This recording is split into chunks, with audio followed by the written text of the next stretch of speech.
सर्वमङ्गलमाङ्गल्ये शिवे सर्वार्थसाधिके शरण्ये त्र्यम्बके गौरी नारायणी नमोऽस्तुते। ॐ सर्वमङ्गलमाङ्गल्ये शिवे सर्वार्थसाधिके शरण्ये त्र्यम्बके गौरी नारायणी नमोऽस्तुते।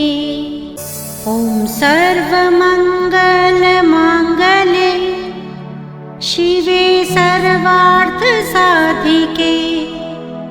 शरण्ये त्र्यम्बके गौरी नारायणी नमोऽस्तुते। सब कुछ तो उसी का दिया है। अगर सब कुछ उसके चरणों में समर्पित करके आप भाव से देखिए, कथा से अगर आप प्रभावित हुए तो बात नहीं बनेगी। मैं कह रहा हूं, कथा से प्रभावित होने से बात नहीं बनने वाली, कथा से आपको भावान्वित होना होगा।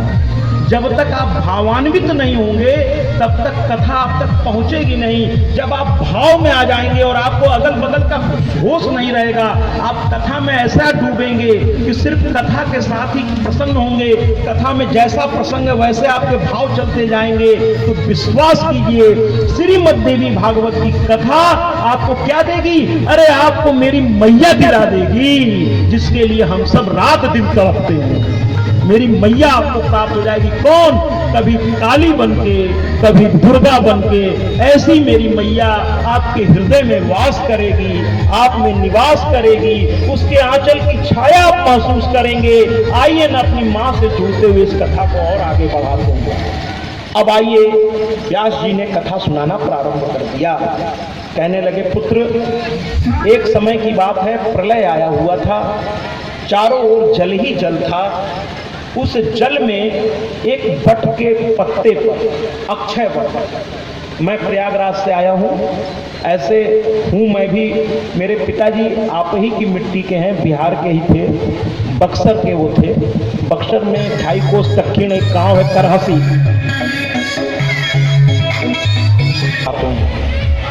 तो हम लोग प्रयागराज के, मेरा कर्म भूमि तो प्रयागराज रहा है, मेरे पिताजी की कर्म भूमि आप ही की तरफ की थी, इसलिए मैं आप सबके स्नेह से भोजपुरी भी अच्छी बोल लेता हूँ। लेकिन अभी तो कथा प्रसंग चल रहा है, तो कहने का तात्पर्य ये है कि अक्षय वट हमारे प्रयागराज में है। और उसके बारे में कहा जाता है कि जब प्रलय आ जाता है, सब कुछ माँ में लीन हो जाता है, सब कुछ उनमें समाहित हो जाता है, यहाँ तक कि ब्रह्मा विष्णु महेश भी उनमें समाहित हो जाते हैं। तब उस वट के एक पत्ते पर भगवान श्री हरि बाल मुकुंद रूप में, एक बालक के रूप में अंगूठा चूसते हुए उस पत्ते पर ऐसे ऐसे उस प्रलय के समुद्र में वो तैरते नजर आते हैं। और कुछ ऐसा ही दृश्य था। हमारे श्री हरि बाल स्वरूप में अंगूठा चूसते हुए ये सोच रहे हैं कि मेरा शेषनाग कहाँ है। भैया मैं इनसे कंपटीशन तो नहीं ले सकता, मैं 2 मिनट रुक जाऊं क्या? 2 मिनट रुक जाता हूं। पर भगवान श्री हरि बाल मुकुंद रूप में अंगूठा चूस रहे हैं और बड़े हैरान परेशान से हैं। वो सोच रहे हैं कि मेरी शेषनाग मेरा कहाँ है, मेरी लक्ष्मी कहाँ है। और वो बड़े इधर उधर देख रहे हैं, जैसे छोटे बच्चे चारों ओर देखते हैं, वो देख रहे हैं। तभी अचानक एक आकाशवाणी होती है, जरा सावधान होकर सुनिएगा।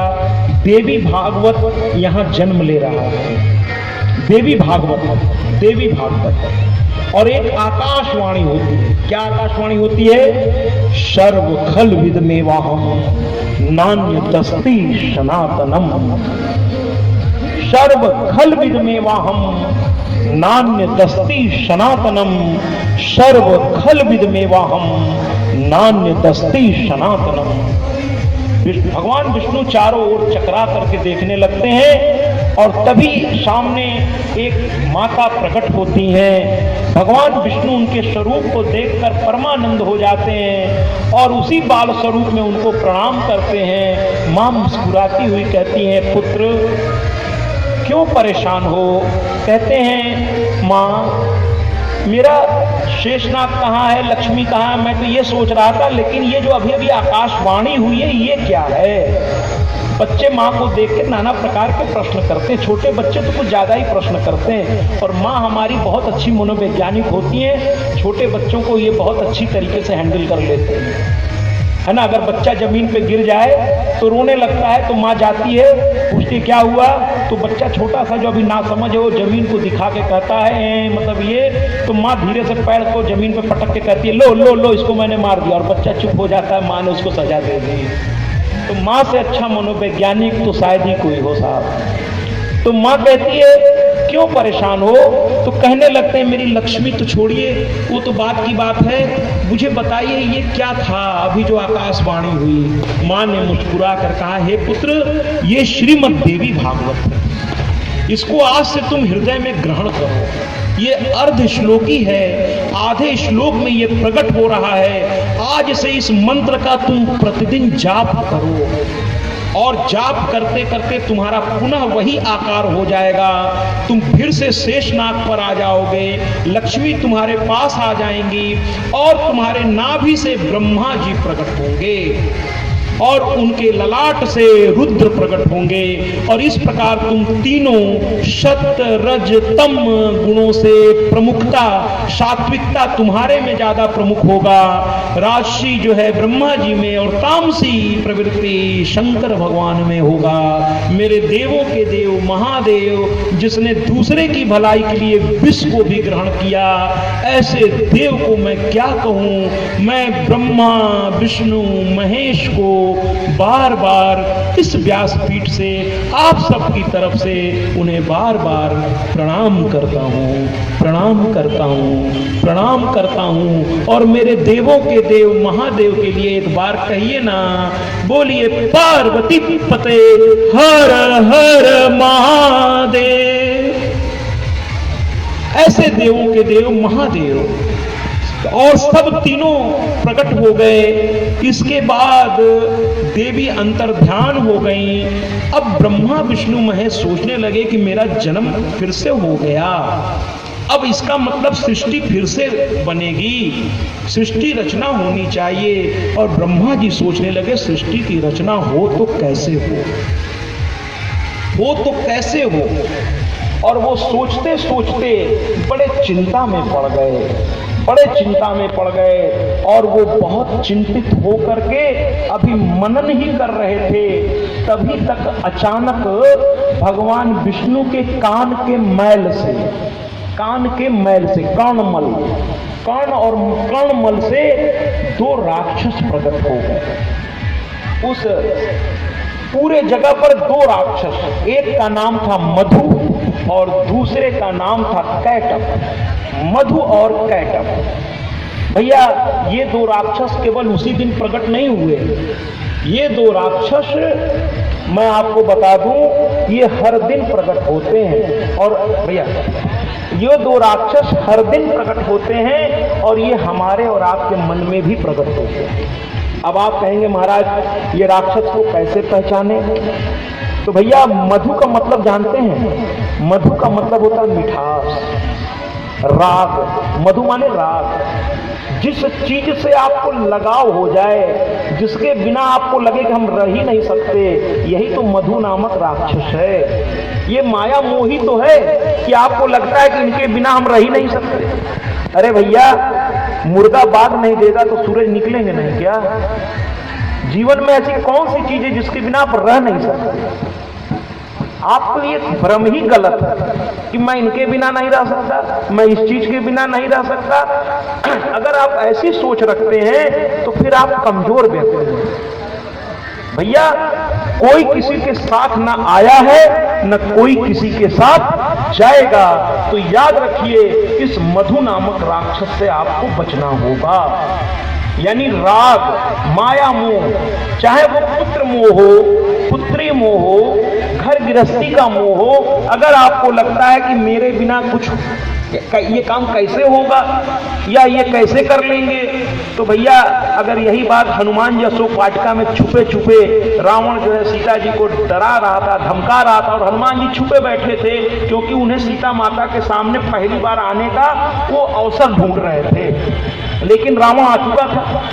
अब हनुमान जी ने सोचा कि क्या करें हम, और तब तक रावण ने चंद्रहास उठाया सीता जी को मारने के लिए। अब हनुमान जी सोचने लगे कि अब क्या होगा, तब तक त्रिजटा खड़ी हो गई और रावण को प्रार्थना करने लगी, स्त्री हत्या आपको शोभा नहीं देती, और रावण को कुछ इस तरह समझाया कि रावण चंद्रहास नीचे कर लिया।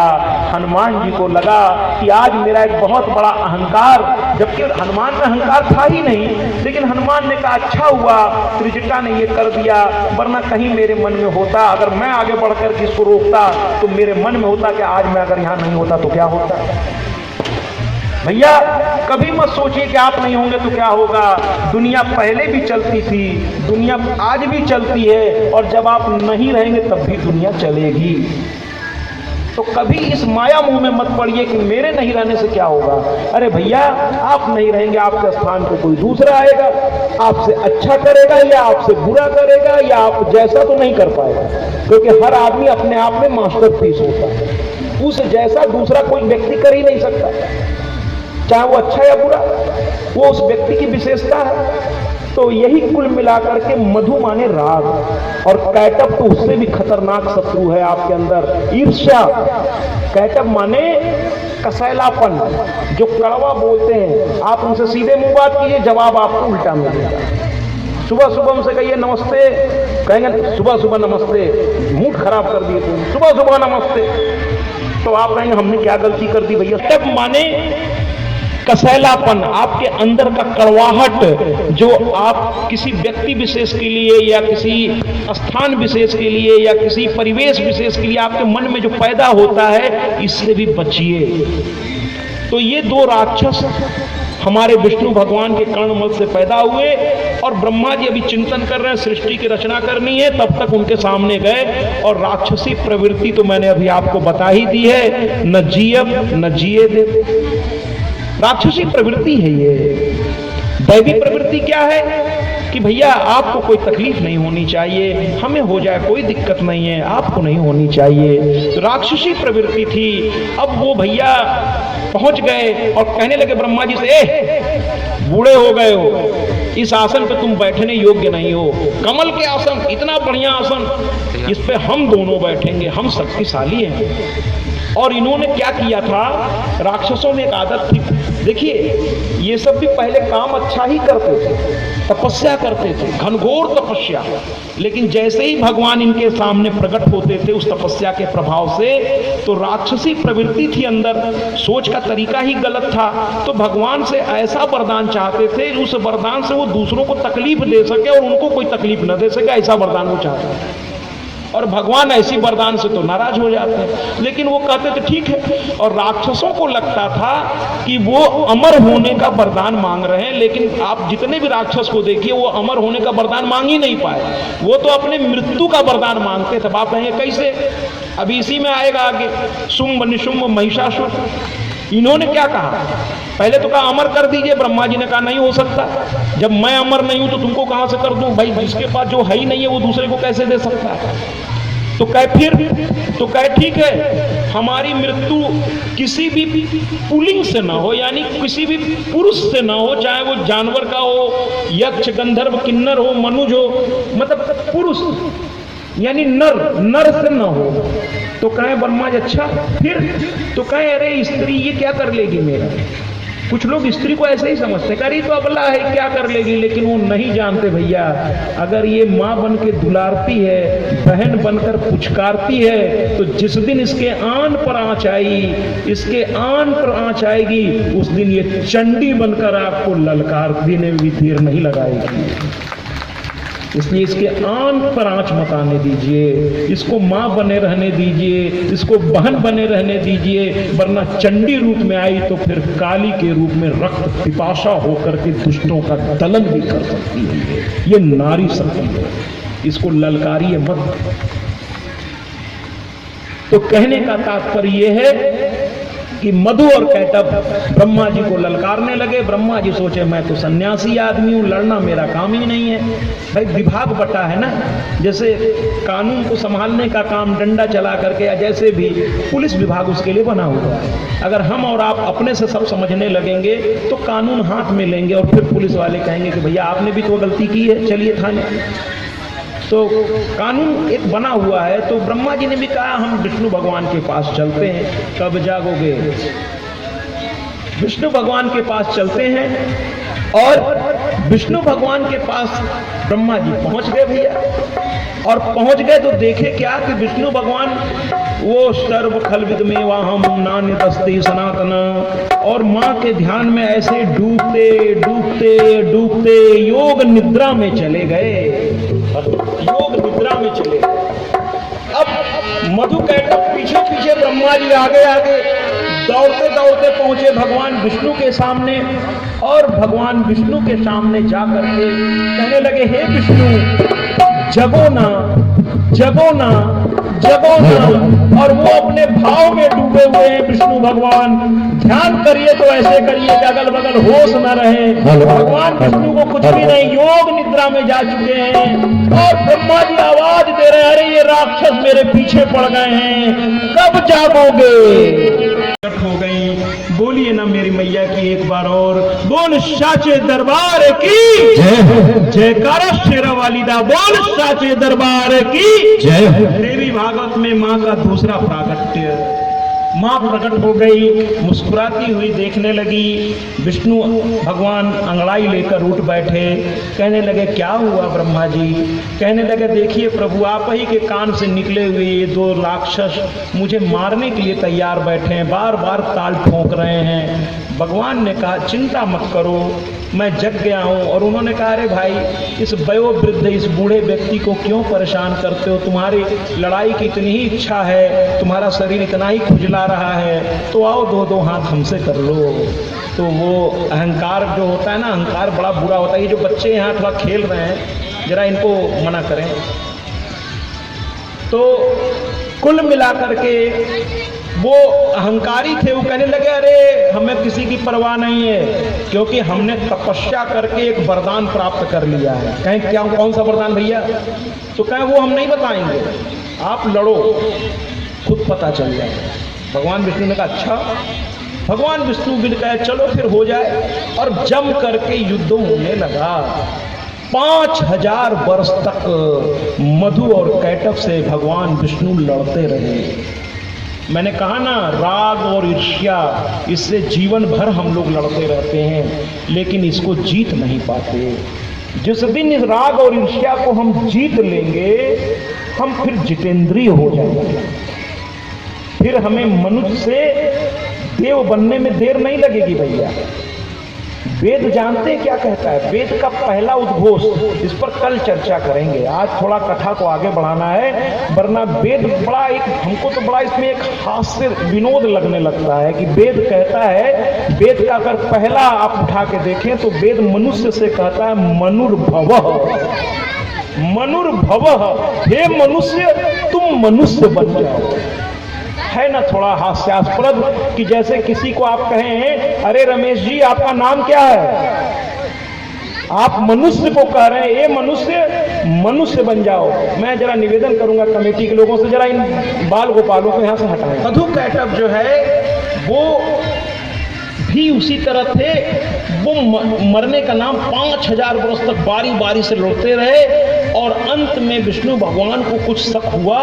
उन्होंने कहा भैया ऐसा है, तुम लोग 2 लोग हो और मैं अकेला हूं, बारी बारी से तुम आराम भी कर रहे हो और लड़ भी रहे हो हमसे, हमें भी तो आराम करने का हक है। तो कहने लगे अरे चिंता की बात नहीं, आराम कर लो, जीतेंगे तो हम ही।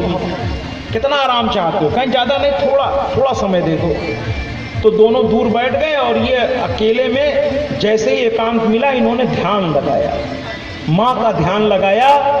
माँ प्रकट हो गई और माँ से कहा माँ ये क्या चमत्कार है? तो माँ ने कहा भैया इन्होंने बड़ी तपस्या करके तामसी वृत्ति से तपस्या की और मुझसे ही एक वरदान इन्होंने ले लिया है। और वो वरदान है कि इनकी मृत्यु इनकी इच्छा से होगी। और मरना कौन चाहता है भैया? रोगी से भी पूछ लीजिए, भले ऐसे झल्लाहट में कह दे रहे मर जाए तो अच्छा है, लेकिन सचमुच की मौत आ जाए तो वो भी घबरा जाता है। मौत से हर आदमी को बड़ा डर लगता है। और भैया मैं तो कहता हूँ, मुझे मौत पे एक ही बात मुझे कहने का मन करता है। एक चलचित्र, एक फिल्म की एक गीत की चंद लाइन मैं यहाँ कहना चाहता हूँ कि जिंदगी तो बेवफा है, एक दिन ठुकराएगी, मौत महबूबा है अपने साथ लेकर जाएगी, मर के जीने की अदा को दुनिया को जो सिखलाएगा, वो मुकद्दर का सिकंदर मेरे भैया कहलाएगा, मेरे भैया कहलाएगा। अरे कुछ ऐसा करिए जो चिता के साथ जल के भस्म न हो जाए, कुछ ऐसा करके जाइए कि लोग आपको याद करें, कुछ ऐसा कीजिए। अगर कोई बात अच्छी लगा करे तो जरूर तालियों से उसका स्वागत करिए, उसमें संकोच करने की आवश्यकता नहीं है। तो क्यों ना हम अपने कमेटी के मेंबरान के लिए, इस संत के लिए एक तालियां फिर से बजाएं, क्योंकि वो कुछ ऐसा कर रहे हैं कि आप, हम तो 8-9 दिन में यहां से चले जाएंगे, लेकिन हो सकता है इस 9 दिन में कथा की ऐसी अमृत वर्षा में आप नहाएं कि आप बरसों तक इस कथा पंडाल, इस कथा को, इस संत को और यहाँ के कमेटी मेंबरान को, हमें भूल जाइए, कोई दिक्कत नहीं, लेकिन इन सब को मत भूलिए। और साथ ही साथ मेरी मैया को मत भूलिए, मेरी मैया के पास आइए, उनके चरणों में पढ़ के कहिए कि तेरे सिवा मेरा कोई और नहीं है, तू ही मेरी सब कुछ है, तू ही मेरी रब है, तू ही मेरा सब कुछ है। तो मेरी मैया को याद रखिए। तो कहने का तात्पर्य ये है, उनसे कह दो कि क्या करके कमेटी से बात, लगातार वो आकर के पीछे से डिस्टर्ब कर रहे हैं लगातार। तो कहने का तात्पर्य ये है कि हमारे कितनी अच्छी कथा चल रही थी। तो कुल मिलाकर के ब्रह्मा जी ने इस तरीके से उनसे कहा, और इस तरीके से जब पता चला भगवान विष्णु को कि इनको तो इच्छा मृत्यु का वरदान है, तो माँ से पूछने लगे, हे माँ क्या करूं? तो माँ ने कहा, अब की बार इनके पाप का घड़ा भर गया है और अब जो है ये मारे जाएंगे, क्योंकि जब पाप का घड़ा भर जाता है तो वो मरता ही है, घड़ा फटता ही है। इसलिए भैया कर्म बड़ा संभाल कर करिए। हाथ जोड़ के मैं आपसे कहता हूँ, कर्म करते से पहले खूब सोचा कीजिए, खूब सोचा कीजिए, अच्छा काम तुरंत किया कीजिए। और अगर मन में कोई गलत भाव, गलत चीज आए तो उसको जो है कुछ दिन के लिए टाल दीजिए। सोचिए कि बाद में सोच करके हम उस पर सोचेंगे। अच्छा काम तुरंत करिए, लेकिन अगर कोई ऐसा काम मन में आ रहा है जो आपको शायद नहीं करना चाहिए, तो उसके लिए आप सोच लें, थोड़ा सा चिंतन कर लें, थोड़ा चिंतन कर ले महाराज, उसको थोड़ा टाल दीजिए। और हम लोग क्या करते हैं, अच्छे काम को टालते हैं, अरे ये आज नहीं, चलो कल कर लेंगे, परसों कर लेंगे, अच्छा कुछ दिन बाद कर लेंगे, अच्छा चलो फिर का, है ना, ऐसे टालते हैं। और कोई ऐसा काम जो हमें नहीं करना चाहिए उसको तुरंत करते हैं साहब, भले उसके परिणाम चाहे जितने भी खतरनाक हो। तो कहते हैं ना, बोया पेड़ बबूल का तो आम कहाँ से हो। तो कहे कि अब इसकी मौत पक्की है, इसकी मौत सुनिश्चित है। तो कहे कैसे? तो कहे अब तुम युद्ध करो और मैं यहाँ सामने अब खड़ी हूँ। और माँ वहाँ प्रकट तो हुई थी, लेकिन भगवान विष्णु देख रहे थे, अभी मधु कैटभ नहीं देख पा रहे थे, लेकिन अब माँ साक्षात प्रकट होके दिखने लगी। मधु कैटभ ने भी माँ को देखा और भगवान विष्णु को पहले से देख रहे थे, ब्रह्मा जी भी पहले से देख रहे थे। अब कहते ना, जाकी रही भावना जैसी, हरि मूरत देखी तिन तैसी। माँ तो एक है, लेकिन जब देव भाव से आप देखेंगे तो वो माँ दिख रही है, लेकिन जब आसुरी भाव से देखेंगे तो वो माँ नहीं थी, उनके लिए वो विश्व मोहिनी थी। कहीं इतनी सुंदर, देखिए ये भाव की बात है। जाकी रही भावना जैसी, हरि मूरत देखी तिन तैसी। सामने वाली व्यक्ति एक ही है, भाव के अनुसार हम लोग उसको देखते हैं महाराज, भाव के अनुसार।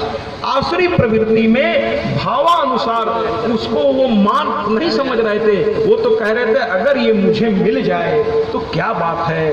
और वो माँ की ओर मुस्कुरा मुस्कुरा के देख रहे थे। माँ उनकी इस नादानी पे हंस पड़ी, ये और मोहित हो गए। और उसी दौरान विष्णु जी ने सही मौका देखते हुए समझ गए सब अहंकार में आ गए हैं, काम वासना ने इनको घेर लिया है। और आदमी के अंदर जब काम वासना जागृत होती है तो उसका ब्रह्मचर्य, उसका धैर्य, उसकी प्रतिज्ञा, उसका व्रत, उसका उपवास सब कुछ टूट जाता है। इसलिए मेरा आपसे विनम्र निवेदन है, काम वासना से दूर रहिए।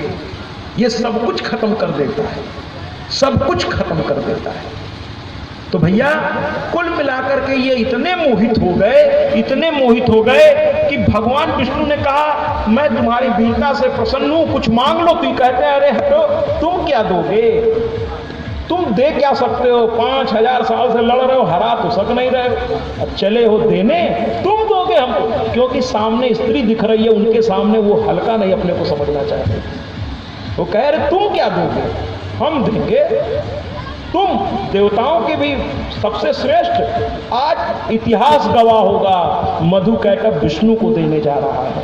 विष्णु भगवान ने कहा अच्छा इतनी बड़ी बात, तो कहे फिर दे दो। कहे क्या, तो बस भगवान विष्णु ने देर नहीं की, कहीं मेरे हाथ मर जाओ, मेरे हाथ मर जाओ।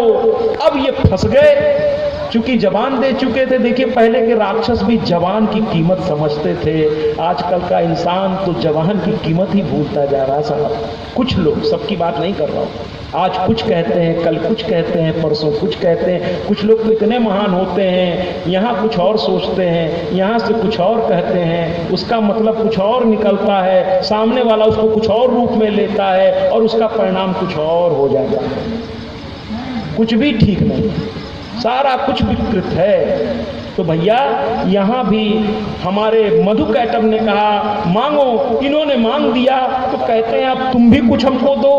विष्णु भगवान ने कहा हाँ मैंने भी वरदान देने को कहा, चलो मांग लो।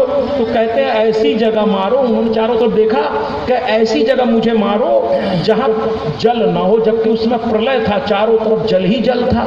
इन्होंने अपनी बुद्धि लगाई, भगवान विष्णु ने कहा कोई बात नहीं। अपने जंघे को उन्होंने फैलाया, खूब इतना बड़ा किया कि अब जल दिख ही नहीं रहा था।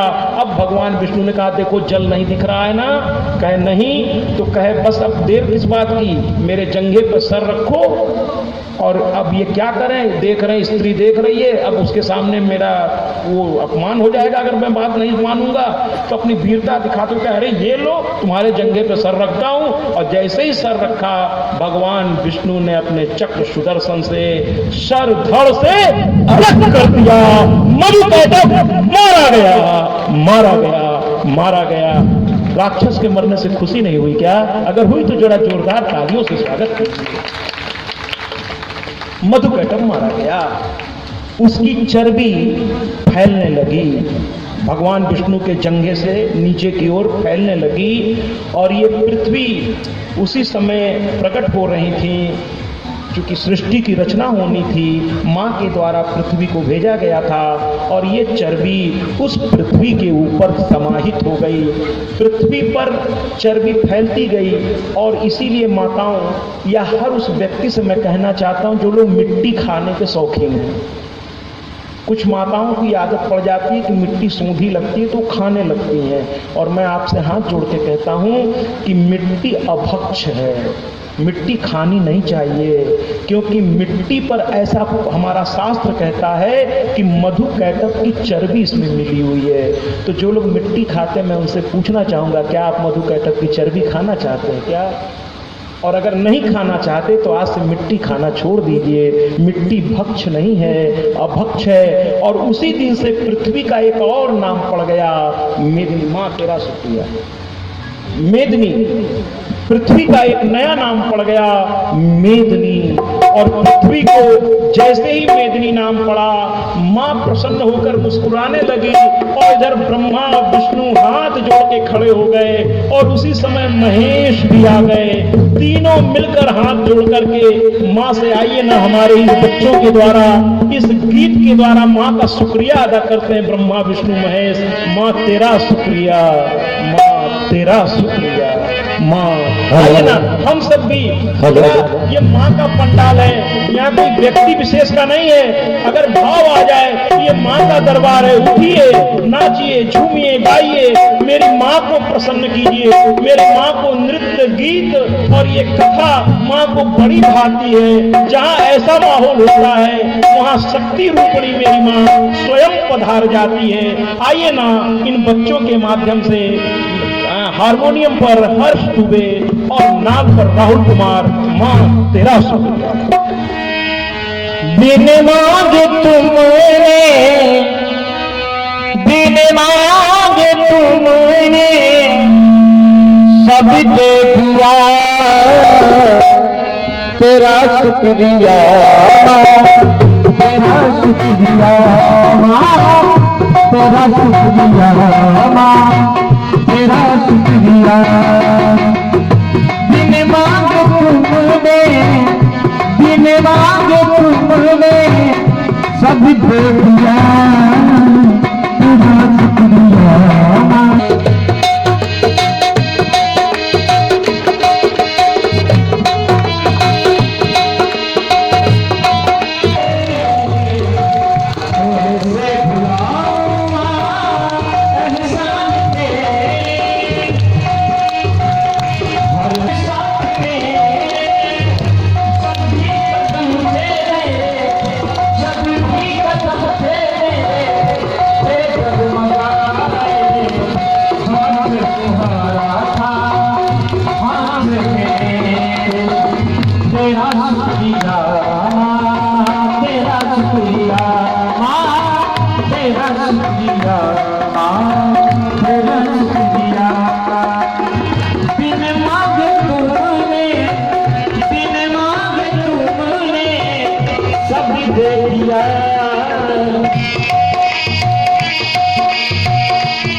तेरा शुक्रिया, बिन मांगे तुमने, बिन मांगे तुमने सब तेरा शुक्रिया। तेरा वालिदा बोल साचे दरबार की जय हो। देखिए, मैं कमेटी के मेंबरान से एक निवेदन करूंगा कि एक कथा और आप सब से भी 18,000 श्लोक है, 12 स्कंद है, 318 अध्याय है और मुझे बताया गया था कि मेरा यहाँ जो समय है 7 से 10 है, तो कृपया 10 बजे तक का समय हमें दिया करें। अगर बीच में आप इस तरीके से कथा को रोकेंगे तो कथा का स्वाद आप तक नहीं पहुंचेगा और मैं आधा अधूरा कथा कहकर अगर उठा तो मैं रात भर ठीक से सो नहीं पाऊंगा। मैं जो भी काम करता हूँ मैं जो भी काम ओम सर्वमंगल मांगल्ये शिवे सर्वार्थ साधिके शरण्ये त्र्यंबके गौरी नारायणी नमोस्तुते।